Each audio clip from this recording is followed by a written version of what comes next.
बाबा 1 मिनट फक्त बाबा जाना पड़ेगा सबको सबको आने दो थोड़ा सर को भी आने दो आइए ना सर सर अभी आइए ना सर बाबा 1 सेकंड गोविंद गोविंद चलो गोविंद हो गया बैठो बैठो नीचे बैठो रोलिंग चलो शुरू करो मराठी में पूछो पहले मैं मराठी ये नहीं अरे बंद कर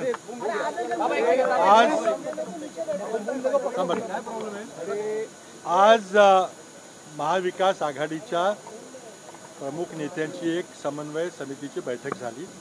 त्या बैठकीला पवार साहेब उपस्थित होते, उद्धवजी उपस्थित होते, बाळासाहेब थोरात, मी होतो, आणखी काही जयंतराव पाटील होते। त्यामध्ये एक कॅम्पेनच्या बद्दलचं, जाहिरातीच्या बद्दलचं एक प्रेझेंटेशन आज एका एजन्सीनी दाखवलं। त्यामध्ये आम्ही ते प्रेझेंटेशन पाहिलं, आमच्या काही सूचना केल्या।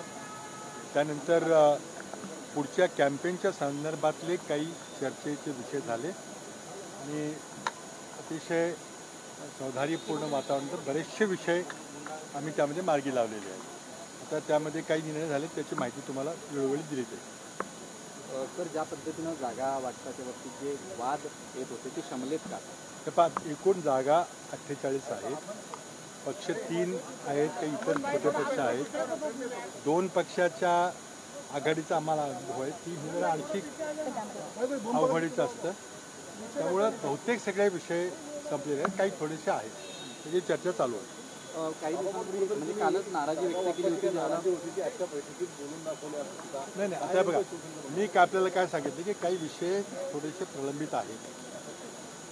काय म्हणायचं का तुम्ही जो तिढा आहे तो कायम ठेवून पुढच्या रणनीतीला सुरुवात केली? तिढा वगैरे काही नाही, आमचे बरेचसे प्रश्न आज चर्चेला झालेले आहेत। काही जे सगळी चर्चा काही एका दिवसात होणार नाही, मी आणखी काही पुढे चर्चा चालू ठेवू। पण आज प्रामुख्यानं ॲडव्हर्टायझिंग, कोऑर्डिनेशन, अर्ज भरायला कोणी जायचं, स्टार प्रचारक कोण असेल, असे हे जे कॅम्पेन विषयक प्रश्न असतात ते बरेचसे आम्ही चर्चा केली। काल यादी जाहीर केली होती, त्याच्याबद्दल अनेक बैठका झाल्या, मात्र वंचितच्या कालपासून एकाला भूमिका घेतली आणि आज संजय राऊतांनी पाठिंबा वंचितशी ज्या लोकांनी चर्चा केली आहे ते चर्चेत आहेत, त्यांची संपली का नाही त्याबद्दल जिथे काही चर्चा झालेली नाही। आणखी कोणी भेटणार असेल काय असेल तर काही मला कल्पना नाही, पण आमची फक्त एवढीच अपेक्षा आहे की या महालढाईमध्ये जर आपल्याला भारतीय जनता पक्षाचा आणि नरेंद्र मोदींचा पराभव करायचा असेल तर सर्व विरोधी पक्षांनी आपली ताकद एकत्रित करून विपक्षाचं, विरोधी पक्षाच्या मताचं विभाजन थांबवलं पाहिजे। हे अपील आमचं सगळ्या पक्षांना, छोट्या लहान मोठ्या पक्षांना आहे की आपण ज्या उद्देशाने इंडिया आघाडी निर्माण झालेली आहे त्याच स्पिरिटमध्ये आपण महाराष्ट्रामध्ये देखील विरोधी पक्षांच्या मताचं विभाजन होऊ देता कामा नये। काल शिवसेनेने जी यादी जाहीर केली होती, या यादीवरती नाराजी व्यक्त करण्यात आली होती, याबाबतीत उद्धव ठाकरेंची आज काही चर्चा झाली का या बैठकीमध्ये? पण मी सांगितलं ना, काही प्रश्न चर्चेमध्ये अजूनही आहेत। सांगलीतले नेते दिल्लीत गेले होते, नेते सांगलीच्या जागेसाठी, आणि त्यांनी हायकमांडची अशी पण मागणी केली की मैत्रीपूर्वक तिची निवडणूक झाली पाहिजे, तसं बघतात त्याच्या मागणी। पण मी सांगितलं ना आपल्याला की काय अजून थोडेसे प्रलंबित मुद्दे आहेत। एका दिवसामध्ये सर्व 48 लोकसभा जागेच्या निवडणुकीचा काही प्रश्न सुटला नाही, कोऑर्डिनेशन चालू आहे। त्यामध्ये काही जे प्रश्न अजून जे काही सुटलेले नाही त्याची चर्चा चालू आहे। स्पेसिफिक कुठल्याही स्पेसिफिक प्रश्न उमेदवाराबद्दल किंवा जागेबद्दल मी बोलणार। बैठक में क्या निर्णय लिया गया, क्या क्या? देखिए, जैसे मैंने कहा कि आज हमारी तीनों दलों के जो महाविकास आघाड़ी के घटक पक्ष है, जो गठबंधन के पक्ष है, उसमें से आज बैठक हुई। उसमें राष्ट्रवादी कांग्रेस, शरद पवार ग्रुप के पवार साहब खुद थे, उद्धव जी ठाकरे स्वयं थे, जयंत पाटिल जी उनके पार्टी के अध्यक्ष थे, बाळासाहेब थोरात थे और कुछ नेता थे। एडवर्टाइजिंग कैंपेन के बारे में प्रेजेंटेशन हुआ, सबने देखा, उसमें हमने अपने सजेशंस दिए हैं। बाद में आगे कैंपेन के बारे में, कोऑर्डिनेशन के बारे में, वॉर रूम के बारे में, फिर पर्चा भरने जाएंगे तो उसके लिए कौन जाएगा, कॉमन मीटिंग कैसे होंगी, इसके बारे में काफ़ी सारी बातें हुई जो चलती रहेंगी आगे। गोविंदा ने आज शिवसेना जो लिस्ट जारी हुआ था उसमें काफी बॉलीवुड एक्टर गोविंदा ने आज शिवसेना ज्वाइन किया है। अच्छी बात है, अगर किसी कोई पार्टी में कोई ज्वाइन करता है तो सर कल जो लिस्ट जारी हुई थी उद्धव की तरफ से उस पर काफी ज्यादा नाराजगी आप लोगों ने जताई थी कि जो है कोऑर्डिनेशन नहीं किया गया। जैसे मैंने कहा कुछ मुद्दे हमारे बीच चर्चा में हैं। एक महत्त्वाचा प्रश्न, रश्मी बर्वे यांचं जात प्रमाणपत्र जे आहे ते जात पडताळणी समितीने रद्द केले. दुसरीकडे नवनीत राणा यांचं जे जात प्रमाणपत्र उच्च न्यायालयाने रद्द केलं होतं त्याचं स्टेटस सध्या सर्वोच्च न्यायालयामध्ये पेंडिंग असल्याचं पाहायला मिळतं. असं आहे की ज्या प्रकारे न्यायालयाचा निवडणूक आयोगाचा वापर सत्ताधारी भाजप पक्षाकडून होतोय, किती पक्षपातीपणे हे चाललेलं आहे सगळे आपण पाहताय. रामटेकच्या आमच्या उमेदवार श्रीमती बर्वे यांच्याबद्दल आम्ही कोर्टातून आदेश घेतले होते त्यांच्या जातीबद्दल, पण आज काहीतरी विशेष प्रक्रिया राबवली गेली, एक विशेष समिती नेमली गेली, सकाळी आदेश देऊन त्यांच्या घराच्या दारावरती नोटीस चिटकवली गेली आणि आज स्क्रुटिनीमध्ये काही निर्णय घेतले. त्याच्याबद्दल न्यायालयामध्ये आम्ही अपील केलेलं आहे. पण एका दलित भगिनीला अशा प्रकारे छळलं जाते हे महत्त्वाचं आहे. त्याचबरोबर भारतीय जनता पक्षाचे उमेदवार अमरावतीचे आहेत, त्यांच्याबद्दल कोर्टानं न्यायालयानं अंतिम निर्णय दिला नसताना आज भाजपाचे अध्यक्ष म्हणतात की आमचं सगळं ठरलंय.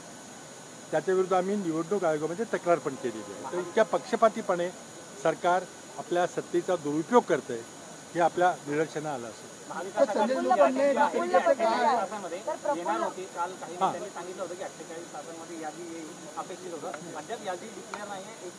याकरता ही यादी जी असेल किंवा आमची जी अलायन्सची घोषणा असेल ती अधिकृत घोषणा काही दिवसानंतर संयुक्त पत्रकार परिषदेमध्ये केली जाईल. तारीख आणि वेळ तुम्हाला सांगितलं. प्रफुल्ल पटेल यांना क्लीन चिट देण्यात आली आहे. ते जेव्हा एव्हिएशन नंतर तेव्हा एअरक्राफ्ट हे वॉशिंग मशीन मोठं व्हायला लागलेलं आहे. काल कर्नाटकमध्ये जनार्दन रेड्डींची वॉशिंग मशीन झालं, आज प्रफुल्ल भाईंचं वॉशिंग मशीन झालं. शेवटी ही मंडळी भाजपमध्ये का गेलेली आहे? त्याच्याकरताच गेलेली आहे. त्यांच्या विरुद्ध जे खटले चालू आहेत त्या खटल्यातून त्यांना मुक्तता पाहिजे आहे. पण एक गोष्ट लक्षात घ्या, ह्या सगळ्या क्रिमिनल केसेस आहेत, त्या कधी बंद होत नाहीत, त्या पुन्हा जिवंत केले जातात.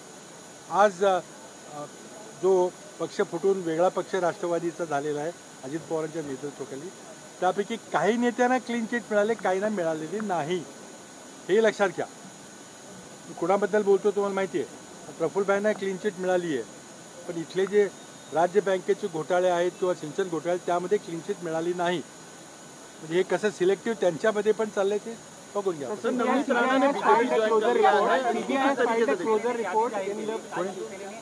नाही ते आता मी मगाशी सांगितलं की आमचे बरेच चर्चा झाली, निर्णय झाले, प्रेझेंटेशन झालं, काही प्रश्न अजूनही चर्चेमध्ये आहेत, ते चालू राहील. CBI has filed a closure report in the case when Praful Patel was a civil aviation minister, where he has done the scam of aircraft leasing. How do you look at these developments? Well, basically, the whole purpose of this election or BJP's attempt to get into power third time is to break opposition parties, arrest opposition leaders, and get the people on the promise of closing their cases. Mr. Praful Patel's case, while he was an aviation minister, in leasing aircraft or in merger of two airlines and all that, has been pending. 2017 CBI filed case against him. But very large washing machine is out to wash the dirty linen, wash the corruption cases. You saw Janardhan Reddy being washed clean in Karnataka today. You have Praful Patel being given a clean sheet. But please remember, these are all criminal cases. They never close. They can always be reopened.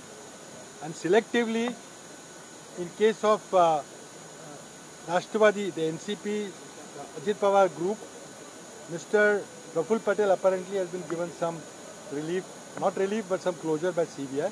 But his leader has not been in the irrigation scam or in the cooperative bank scam. He's still, ED has still got case going against him. Sir आज की meeting में तो जो सीटों को लेकर विवाद था उसमें कहीं कोई चर्चा नहीं हुई, केवल कैंपेन को लेकर जो है। जैसे मैंने कहा कैंपेन की चर्चा हुई, कुछ और बातें करनी है। आज 8:30 तक हम बैठे थे, चर्चा चलेगी। एक आध मीटिंग और होगी सर इसको लेकर?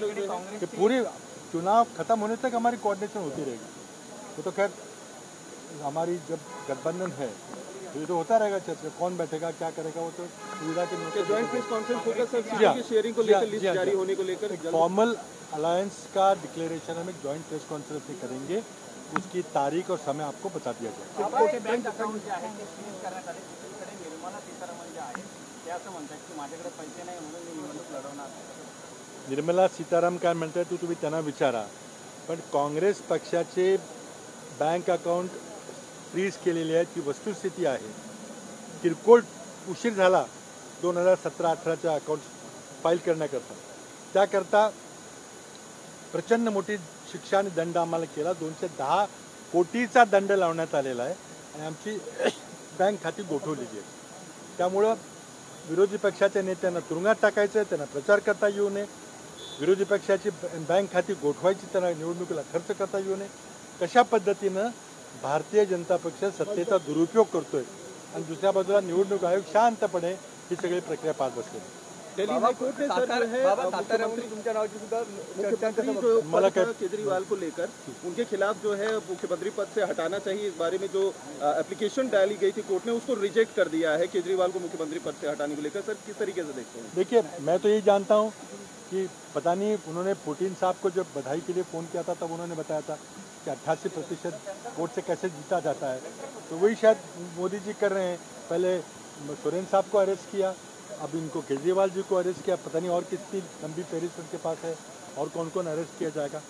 वो देखिए, भारतीय जनता पार्टी आत्मविश्वास खो बैठी है, इसलिए छोटी छोटी पार्टियों को ले रही है, इसलिए विपक्षी नेताओं को तोड़ रही है, उनको ईडी का डर बता रही है, सीबीआई का डर बता रही है, और जो उनके साथ आते हैं उनको क्लीन चिट दी जा रही है. किस तरह की राजनीति देश में चल रही, इसी के लिए हम महाराष्ट्र की जनता को अपील करते हैं कि अगर इस देश का जनतंत्र बचाना है तो इस प्रवृत्ति को आपको समझना पड़ेगा और पूरी